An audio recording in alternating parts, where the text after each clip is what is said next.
ఓం శ్రీ గురుభ్యో నమ. గం గణాధిపతయే నమ. శ్రీ తులసి ఛానల్ నుంచి మీ ముందుకు శ్రీ తులసిగా వస్తున్నాను.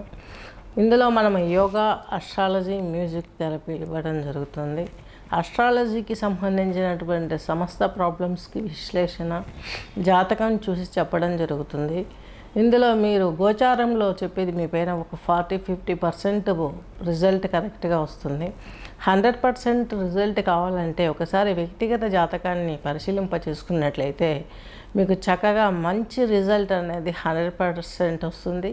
దానికి కొన్ని పూజలు, పునస్కారాలు, రత్నధారణ, కంచి రుద్రాక్ష ధారణ ఇవన్నీ కూడా మీకు చెప్పడం జరుగుతుంది. అవన్నీ మీరు చూసుకుంటూ ఇవన్నీ యోగా ముద్రలు వేసుకొని మ్యూజిక్ కర్ణాటక సంగీతంలో ఎంఎస్ సుబ్బలక్ష్మి గారి చేత పాడబడిన మ్యూజిక్ ఏదైతే ఉందో రాగా థెరపీ కింద యోగ ముద్రలో కూర్చొని ఆ రాగం వింటూ ఆ షట్చక్రాన్ని యాక్టివేట్ చేసుకుంటే యోగాలో ఆ చక్రం వల్ల అందులోన గ్రహం వల్ల వచ్చే ప్రాబ్లమ్స్ అన్నీ మనకు తీరిపోయి ఈ ఒక హెల్తే కాదు, అక్కడి నుంచి సమస్త సంపదలు. మ్యూజిక్ అంటే మనకు లక్ష్మీదేవి పాటల దగ్గర నుంచి ఇప్పుడు వచ్చే హర్రర్ మూవీస్ సాంగ్స్ వరకు కూడాను ఉంటాయి. నవరస కాలంగా ఉంటుంది, నవరసాలు అందులో ఉంటాయి. కాబట్టి అన్ని సమస్యలకు పరిష్కారం మ్యూజిక్ థెరపీ ఇస్తుంది. ఇవన్నీ తెలుసుకోవటానికి ఇంట్రెస్ట్ ఉన్న వాళ్ళు సబ్జెక్ట్ తెలుసుకోవటానికి, కోచింగ్ తీసుకోవటానికి, సర్టిఫికేషన్ కోసం ఐదర్ ప్రాక్టికల్గా నేర్చుకొని ఏదైనా చేయాలి అని అంబిషన్స్ ఉన్నవాళ్ళు, నేర్చుకోవాలనుకున్న వాళ్ళు ఉపాధి కింద ఖచ్చితంగా కాంటాక్ట్ చేయగలరని ఆశిస్తూ మనం రాశుల్లోకి, గ్రహ దశల్లోకి వెళ్దాము. ముందుగా మార్చి 1 నుండి 16 వరకు జరుగు మొదటి పక్షం వివరాలలోకి వెళ్తే గురువు వచ్చేసి వృషభంలో ఉన్నారు, కేతువు వచ్చేసి కన్యలో ఉన్నారు, అలాగే శని భగవంతుడు వచ్చేసి కుంభంలో ఉన్నారు, రాహు వచ్చేసి మీనరాశిలో ఉన్నారు, రవి అలాగే శని ఈ గోచారంలో తీసుకున్నట్లయితే కుంభరాశిలో ఉన్నారు, రాహువు, శుక్రుడు, బుధుడిని తీసుకుంటే వీళ్ళు వచ్చేసి మీనరాశి సంచారం చేస్తున్నారు, చంద్రుడు వచ్చేసి మేషరాశి సంచారం చేస్తున్నారు. ఇది గోచారం. ఈ గోచారంలో ప్రధానంగా మనకి ఇప్పుడు శుక్రుడు మీనరాశిలోకి మొదటి తేదీనే, మార్చి మొదటి తేదీనే ఈయన శుక్రుడు మీనరాశి ప్రవేశం చేస్తారు. అలాగే 14వ తేదీ ఇక్కడ ఈ యొక్క మీనంలోకి రవి ప్రవేశిస్తాడు. 15వ తేదీ మరలా మీనంలోకి ఈ యొక్క బుధుడు వక్ర ప్రారంభంతో ప్రవేశిస్తాడు. ఈ 3 అంటే ఇంకా మీకు 16వ తేదీలోపు ఒక్కరోజు ముందు మీకు 15వ తేదీ బుధుడు మీకు మీనంలోకి వక్రంతో చేరే అవకాశం ఇక్కడ ప్రూఫ్ చేయబడింది. ఇలా తీసుకున్నట్లయితే ఇప్పుడు మనకి నెక్స్ట్ వృషభ రాశి తీసుకున్నట్లయితే వృషభ రాశి వారికి ఈ యొక్క కృత్తికా నక్షత్రం 3 పాదాలు, రోహిణి 4 పాదాలు, మృగశిర 2 పాదాలు కలిపి వృషభ రాశి కిందికి వర్తిస్తుంది. వృషభ రాశి వారికి మీకు అష్టమాధిపతి, లాభాధిపతి అయినటువంటి బృహస్పతి మీ రాశిలోనే ఉన్నారు. మీ రాశి అధిపతి మీకు లాభంలో ఉచ్చలో ఉన్నారు. చాలా మంచి కాంబినేషన్. ఈ 1 మంత్, ఈ యొక్క హాఫ్ మంత్ కాకుండా ఇంకా ఇక్కడ 1 నెల ఉండే అవకాశం ఉంది. కాబట్టి కాకపోతే శుక్ర చండాల యోగము, కొన్ని రకాల ప్రాబ్లమ్స్ కోరి తెచ్చుకుంటారు.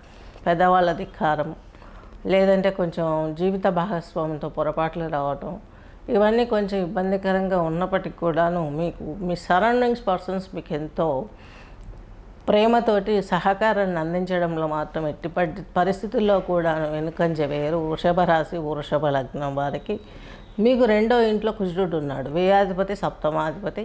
సోషల్ లైఫ్ కొంచెం ఇబ్బందికరంగా ఉంటుంది. 2లో కుజుడు యోగించాడు. తద్మూలకంగా మీకు విభేదాలు, కోపము, వాక్కు దురుసుగా వెళ్ళటము, అలాగే బ్యాంకింగ్ రంగాలతో కొంత ప్రెజర్ ఉంటుంది. బిజినెస్ ఫీల్డ్లో ఉన్న వారికి ఈ అకౌంట్స్ అనేది ఈ మార్చి మంత్లో జరుగుతుంది కాబట్టి వ్యవహారాలన్నీ అందులో కొంత ఇబ్బందికరంగా ఉంటుంది వృషభ రాశి వారికి.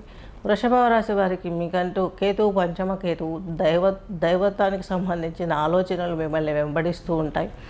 సంతానం కలిగిన వారికి ఇబ్బందికరంగా ఉంటుంది. వివాహ ప్రయత్నాలు చేసేవారికి త్వరగా తెమలకుండా కొంత ఇబ్బంది పడే అవకాశం ఉంది. కేతువు చేసే ఆధ్యాత్మిక చింతన కలగజేసేవాడు కాబట్టి ఆయన గురించి మీరు కొంచెం వినాయకునికి ఉండ్రాళ్ళు పెట్టి పూజ చేసినట్లయితే, సూర్య నమస్కారాలు సండే చేసినట్లయితే మీకు ఈ ప్రాబ్లం నుంచి సాల్వ్ అయ్యే అవకాశాలు స్పష్టంగా గోచరిస్తున్నాయి. అలాగే మీకు శని భగవంతుడు వచ్చేసి వృషభ రాశి వారికి మీకు 10th హౌస్లో ఉన్నాడు. ఈయన మీకు మంచి సహకారాన్ని ఇస్తారు. అలాగే మీకు చతుర్థాధిపతి అయినటువంటి రవి భగవంతుడు శనితో కలిసి ఉన్నాడు. మీకు ఈయన దశమ కేంద్రంలో ఉన్నాడు కాబట్టి ఇట్లా శని రవి వ్యతిరేకమైనటువంటి వ్యవస్థలకు ఉన్నప్పటికీ దశమ కేంద్రంలో ఇద్దరు యోగించాలి కాబట్టి మీకు చక్కగా వృషభ రాశి వారికి తండ్రి గారి సపోర్ట్ ఉంటుంది. ఉద్యోగంలో ఉన్నత స్థాయికి వెళ్ళే అవకాశాలు స్పష్టంగా గోచరిస్తున్నాయి. అలాగే మీకు లాభంలో శుక్రుడు మీ రాశాధిపతి షష్టాధిపతి అని చెప్పుకున్నాం కదా, ఈయన కొంతవరకు మీకు ప్రాబ్లమ్స్ క్లియర్ చేయడానికి ఎంతో సహకరిస్తాడు. అక్కడ ఉన్న రాహువును కూడా డామినేట్ చేయగలిగినంత పవర్ఫుల్ గురువు. ఎంతైనా గురువు కదా, దానవ గురువు అయినప్పటికీ కూడాను జూపిటర్ కంటే ಹೆಚ್ಚು ఫలితాలను ఇవ్వగలడు. ఈయన దగ్గర విద్యలు కూడా బృహస్పతి కంటే ఎక్కువ విద్యలను ఇచ్చిన వాడు శుక్రాచార్యులు. వివాహాది కార్యక్రమాలలో పాల్గొంటారు. విందు వినోదాలలో పాల్గొంటారు. నూతన వస్త్రాలు, బంగారము, గృహము ఇలాంటి వడ్డీ వ్యాపారం, ఇలాంటివి వ్యవసాయంలో పంట రాబడి ఇలాంటి విషయాలని కూడా మీకు మంచి జరిగే అవకాశాలు స్పష్టంగా గోచరిస్తున్నాయి. నెక్స్ట్ వచ్చేసి కేతువుది చెప్పుకున్నాం మనము. నెక్స్ట్ చంద్రుడు మీకు వ్యయంలో ఉన్నాడు. చంద్రుడు ఇది 2.5 డే పీరియడ్. దీని గురించి పెద్దగా చింతించాల్సిన అవసరం లేదనుకుంటాం, కానీ కొంత ఇబ్బంది పడే అవకాశాలు స్పష్టంగా గోచరిస్తున్నాయి. వృషభ రాశి వారికి సిబ్లింగ్స్ లైఫ్లో ప్రాబ్లమ్స్ వచ్చే అవకాశం ఉంది కాబట్టి కొంత మీరు చేరువ తీసుకోవాల్సిన అవసరం ఎంతైనా ఉంది. అలాగే గొంతుకు సంబంధించినటువంటి ఈ యొక్క సైనస్, నెక్స్ట్ ఆస్మా ఇలాంటి ప్రాబ్లమ్స్ కొంచెం ఇబ్బంది పెట్టే అవకాశాలు ఉన్నాయి కాబట్టి తగు జాగ్రత్తలో ఉండి మీరు కొంచెం కేర్ఫుల్గా ఉన్నట్లయితే ఆ ప్రాబ్లమ్స్ అన్నీ మీకు షార్ట్ అవుట్ అయ్యే అవకాశాలు స్పష్టంగా ఉన్నాయి. ఇది వృషభ రాశి వారికి సంబంధించినటువంటి గోచారము. ఈ గోచారం మీ పైన 50-60% చూపుతుంది. మీ వ్యక్తిగత జాతకాన్ని తీసుకున్నట్లయితే పరిశీలించిన తర్వాత మీకు ఆ యొక్క మీ కర్మకు సంబంధించి అంటే మీకు జరుగుతున్న దశ నుంచి ఎలాంటి ప్రయోజనకరమైనటువంటి రిజల్ట్ చూపించాలి అన్ని రకాల సజెషన్స్ ఇవ్వడం జరుగుతుంది. యోగా, ఆస్ట్రాలజీ, అలాగే పూజ పునస్కారాలు, హోమాలు, జపాలు ఇవన్నీ చేయటం ఇవి మీకు ఎంతో ఉపయోగపడతాయి. మన సంస్కృతిని మనం గౌరవించుకొని ఒక్కసారి వెనక్కి చూసుకున్నట్లయితే ఇలాంటివన్నీ కూడాను మనము ఎన్నో విజయాలను సాధించాము. జ్యోతిష్యాన్ని కొట్టిపడేయాల్సిన అవసరం లేదు. గమనించగలరు. స్వస్తి.